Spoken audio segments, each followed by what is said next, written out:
The debate over Canada's next fighter jet has exploded into a diplomatic crisis, with the US issuing a blunt ultimatum: buy the F-35 or risk a fundamental change to the NORAD agreement. US Ambassador Pete Hoekstra's warning in January 2026 was clear. If Canada chooses the Swedish Gripen, the US will fill the capability gap itself, sidelining the Royal Canadian Air Force.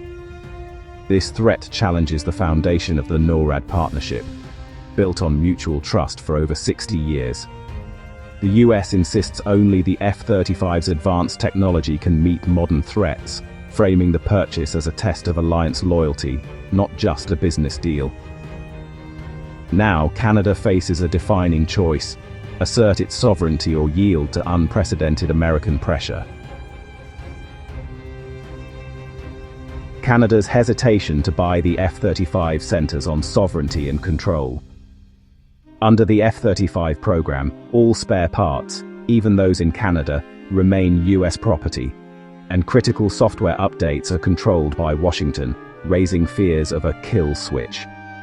Denmark's experience with the F-35, marked by long downtimes and total US dependency, has served as a warning.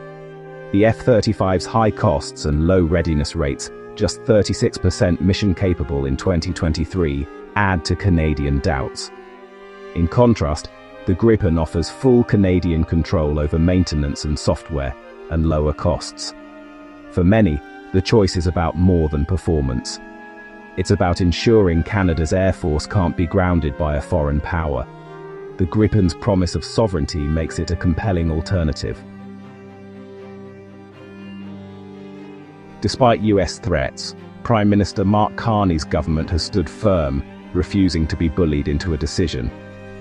Canadian officials see the US campaign as commercial pressure, disguised as security concern. Ottawa insists the final choice will be based on Canada's needs, cost, industrial benefits, and above all, sovereign control. By keeping the Gripen in the running and limiting the initial F-35 order, Canada signals it won't be strong-armed. The government's transparent review process reframes the debate. This is about alliance respect, not just aircraft. Canada is testing the limits of its partnership with Washington, making clear that sovereignty is not for sale. The outcome will shape the future of Canada-US defense relations. As tensions rose, Ottawa floated a compromise: a mixed fleet of F-35s for NORAD missions and Gripens for other roles. This approach aims to satisfy US demands for interoperability while preserving Canadian sovereignty and reducing costs. The US claims only the F-35 can truly integrate with its systems, but critics call this a marketing ploy. Canada has long operated different jets alongside US aircraft without issue, and the Gripen is already used by NATO allies. Proponents argue the Gripen's NATO standard systems make it fully interoperable.